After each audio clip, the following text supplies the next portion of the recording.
Hey! Happy birthday, man. Today we're gonna talk about flight ratings, and this is Jonathan. Hello. I guess he's gonna ask some stupid questions today. Oh yeah, Why is dogs? There are... Yeah, okay. So here's a disc. That you can buy. This one has numbers. Yeah, there. There's four numbers, and together they describe how the disc is gonna fly. My confusion is, and hopefully what you will clear up, where does one end and where does it start and how it all combines into looking at these and go like, ah, that's a thing, that's a curve from the thing. So you have 3 discs here. Yes. Why?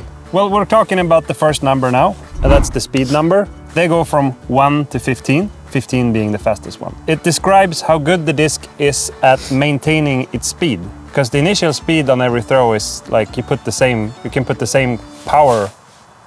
When you release the disc, yes, every disc will have the same speed.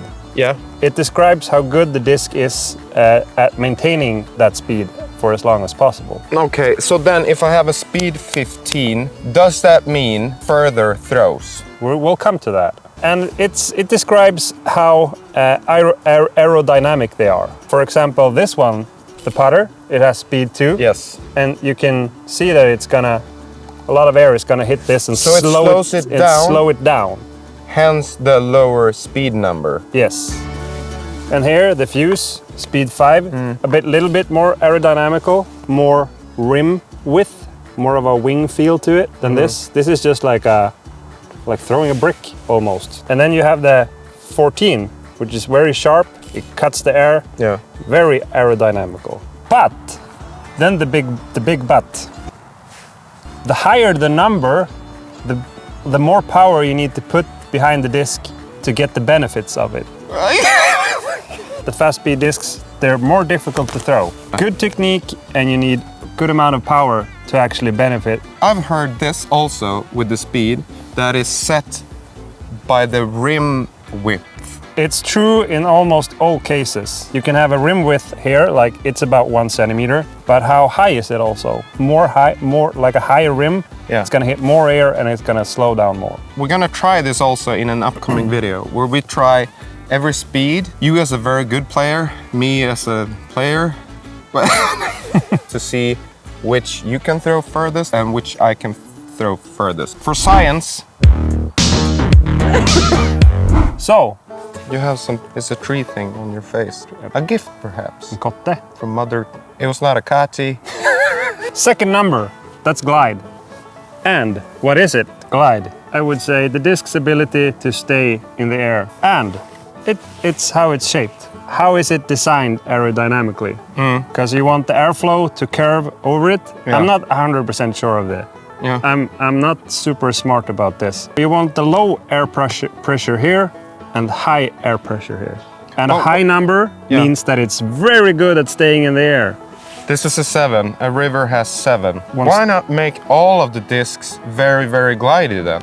Because most people want the discs to go far, right, right, right. Why stop at 7?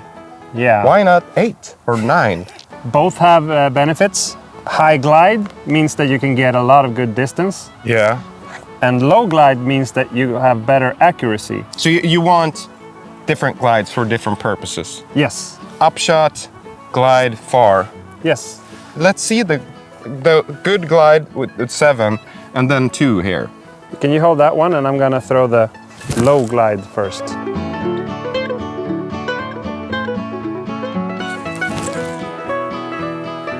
Can you have glide and overstability in the same disc? Kind of, but to get the benefits of good glide, you want a disc and a shot where it goes mostly straight. Overstability kills the glide. And also too much understability.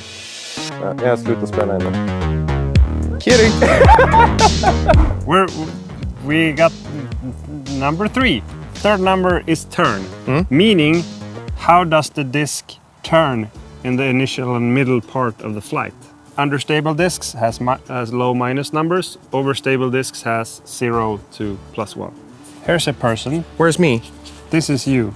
Yeah. This is your black, cool beanie. You use your right hand.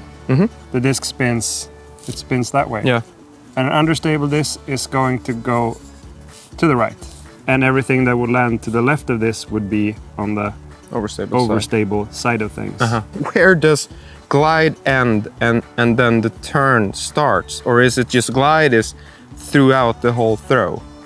Glide is throughout the throw, yes. Okay. I would say the most confusing part about the turn number is that it varies. I would say there's three main things. The power you can get, the speed of the disc, how fast does it travel? Yeah. How much power do you have when you throw? Does it wobble? The cleaner it flies, the more stable it flies. If you have a lot of wobble on the disc, it will also start to turn. The third one, how much spin? The more spin you get in the disc, it stables up the discs. So if you have no spin, it's going to be more understable. We have the pearl, -4, meaning understable. So now I'm going to throw it with my normal power, and I think it's going to turn to the right. Next up, Frida. So this is the other end of the spectrum, where you have a plus number here. It didn't turn. Instead, it went to the last part of the flight, which brings us to the last number. Fade. What an övergång! What? This is the flight. Here is the throw. You have the turn thing here in the middle. In the end of the flight, you have the fade. Basically, fade, it's how much the disc hooks at the end of the flight. It goes from 0 to 5, meaning 0 is the straightest one and 5 the most hooked, where it almost goes sideways. It's the same as turn thing. Like which way it gonna fade, left or right, depends on the spin of the disc. The fade is the thing that it makes most sense. The speed, yeah, it makes sense. But then when the glide and the correlation between the numbers. That. So how then?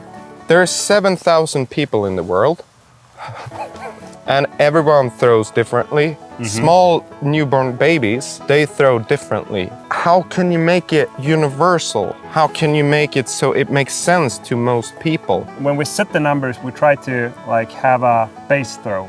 Try to get it throw for me like 100 meters, 330 feet. And then we get a bunch of different people throwing it and see if everyone thinks the same. What is the one takeaway that I and the people, hello people, should take away from this? I would say number one, if you're fairly new, you don't want to go to the high-speed drivers because you're not going to benefit from them. Lower the speed number and look for a good high glide and an understable. So you can actually make a shot that glides a lot, gets the air time, and goes straight for as long as possible. Okay. It's difficult to just say look for these numbers generally.